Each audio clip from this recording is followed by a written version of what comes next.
Hello and good morning. How are you doing today? What's going on, Arrow? Absolutely fantastic. Dude, this has got to be exciting for you to reach out into the world of radio as well as streaming and to share your journey.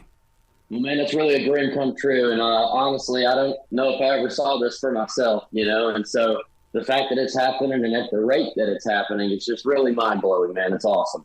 I'm over here in Charlotte, which is just a little bit away from Chattanooga, but man, I'm so glad that you are staying authentic to that Southern accent, and I hope you never lose it because we need that to keep the South alive. You know that. Hey, I appreciate it, buddy. It's not going anywhere.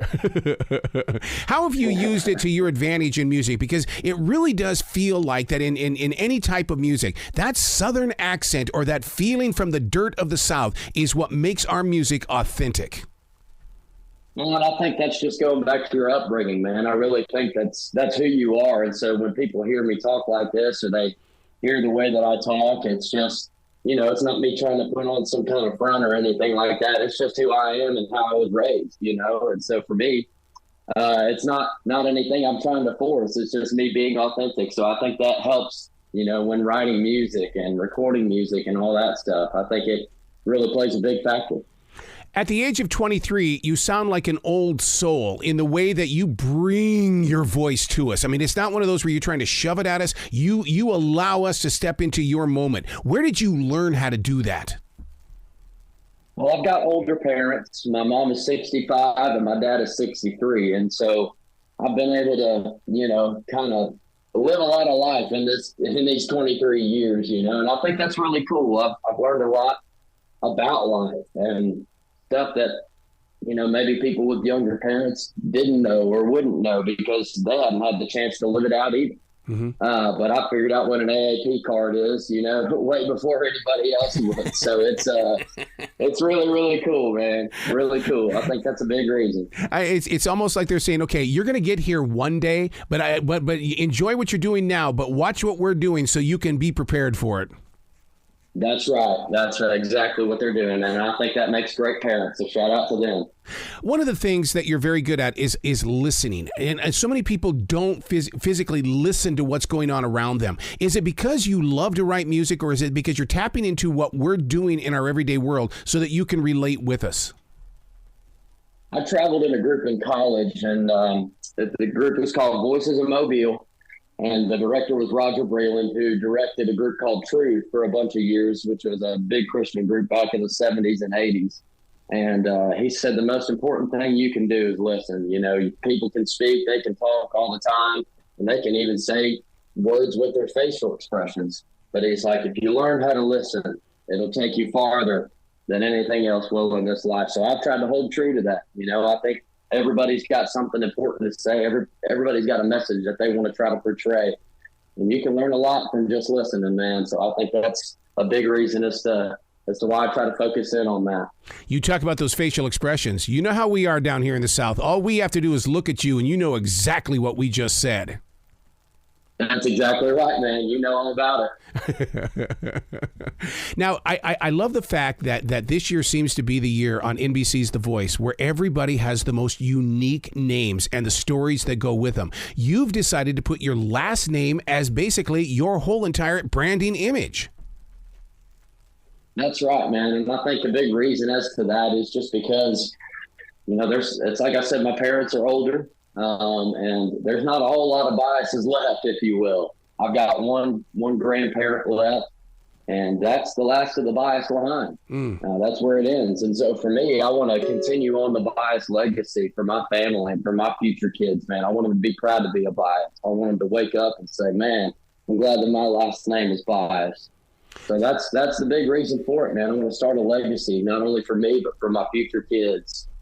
People need to hear that story because they're not so in love with their family traditions like you are. And it feels so good to hear you talking like that because the thing about it is none of us got here without them. And we have to have them in order to continue to grow forward.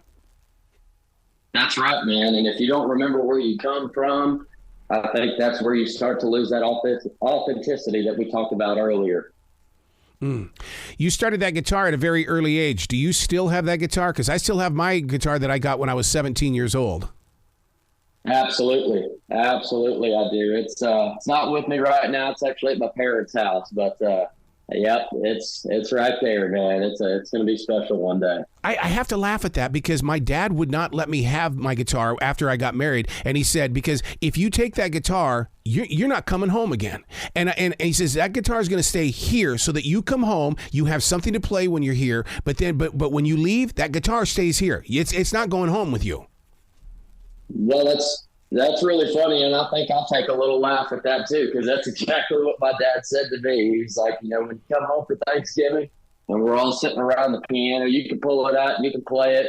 But until then, man, it's going to sit right here in this closet. Yep. Yep. Yeah, because it's a part of them as well. Because I mean, even as a young child growing up in their household, that's their home, and you were invited into their home.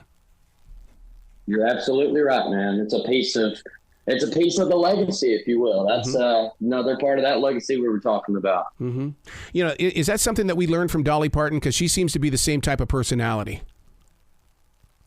Well, I think that's just a lot of Southern people in general, man. I think they're just we're proud of where we come from, man. We're proud of our upbringing. And, I don't think that's anything that we should shy away from. If anything, we should be presenting it more, especially in today's society, man. I think it's a kind of a lost cause, if you will. People are trying to build their own lane and do their own thing, kids these days. And so, well, I say that like I'm, older than I am, kids these days, whatever. But it's the truth, man. I think they try to do their own thing and try to break away from their family, where I'm as, I want to be as close to my family as I can until the day that I die, and I think that's just important. It is. You said something that really warmed my heart, and you said the land. The land is so important as well. It's not just the four walls that make up the home, but the land. And getting out in this forest in South Charlotte every day is so important to me, because I swear that as creative people, the universe is coming to us, and they're saying, all right, okay, we're going to give you the energy. Now do something with it. Do you feel the same way? Absolutely, man. And when I songwrite, I try to put myself in those positions to where I can be spoken to. And that's another big thing about listening, man. They're not even having to say the word, the trees and the breeze that's flowing through. They're not having to say a thing. You just need to sit there and be patient enough to listen until you get something. And so for me, man, that's a big part of who I am as a listener. And when there's no words being spoken at all, I'm still trying to find something in the midst of the silence. I think that's really cool. See, that's what I call stream thinking, in the way that, I'll sit down with a writing instrument and a book, and you just write whatever's on your mind, because somewhere within that is going to come an inspiration for a song. That's right. Absolutely. Yeah. Hey, I got to tell you something. Being here in the South, you know how we are. We always like to Bible thump down here. You met the pastor's daughter. Are you kidding me, dude? Isn't that a dangerous game? That is a very dangerous game, but that's the game that I'm willing to play, baby. Listen, it's, she's been great, man. She's been really awesome and supportive of my dream. Even when I was at my worst, man, she saw me at my best. And now that I'm, like to say that I'm at my best, I'm at least moving to where I'd like to be, and she's still there supporting me every step of the way. It's so inspiring, because at my own church, I have Holly and Stephen Furtick, and they met the same way. I mean, she was into God and he was into God. They came together, and look at what they're doing to the world. Man, I didn't know you were at Elevation. That's really awesome. What a great establishment they have going on there, man. It's really cool to see. So now, singing in the church, my God, isn't that where storytelling starts? Because the pastor needs the worship band to not only just set up the stage, but to get our hearts cleared so new things can be planted. That's right. It's a big deal, man. And I don't think that worship pastors around the world get enough credit for what they do. I think it's a very tough job, because you're balancing so many different things beyond just setting up a set list for that Sunday and what you think that you can, sing that would inspire people and touch their hearts. No, you're going beyond that. How can I take care of my praise team? How can I take care of the band? Make sure that they're getting fed. Make sure that they're being what being all that they can be. And at their best. And so I think it goes beyond just planning a set list on a Sunday morning, and so it's really it was really cool to have that experience for myself, because I think it just gives me that much more of an appreciation for what they do. Now that I'm a full-time artist, and, I enjoyed my time being a full-time worship pastor, but I definitely see myself taking the full-time artist route now. But like I said, it just makes me have so much more of an appreciation for what they do.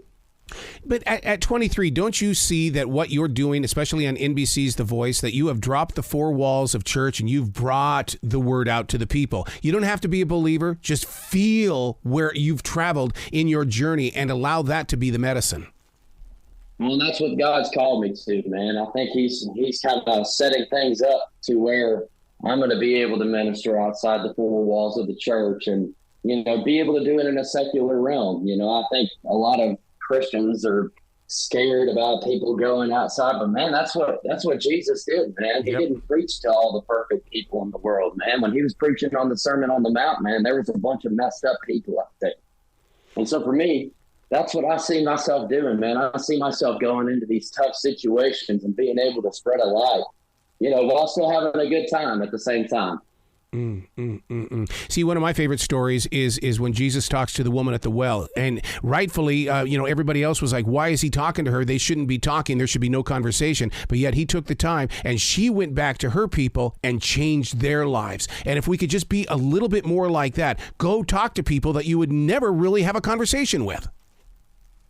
Absolutely. You don't have to look like the next guy, in order to just be able to share what's on your mind, share what's on your heart. And the cool thing about it is people that haven't been in church for all these years, I know what they're expecting to hear because they don't know what to expect.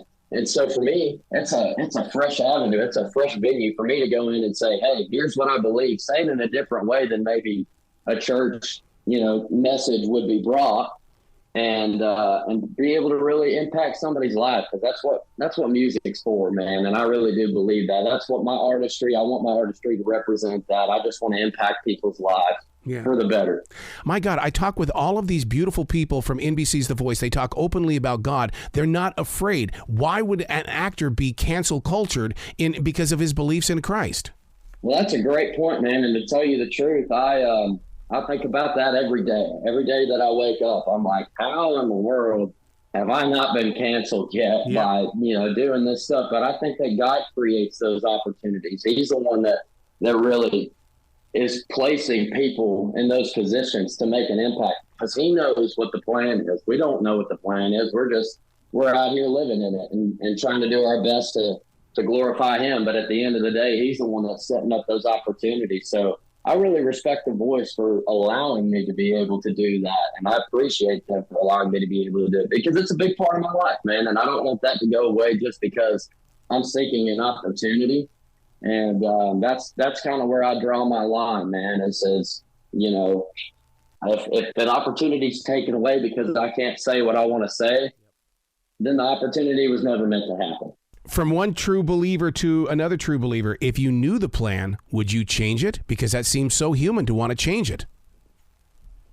I wouldn't change it at all. I've had a ton of hardships, and even in this short lifetime, but I've had a ton of hardships that I've been able to only get through because I had him. And so for me, it's like I'm giving back to him, in a sense. He's giving to me, man. He's giving me this opportunity. So I have to be able to give back to him in order to glorify him and get more opportunities.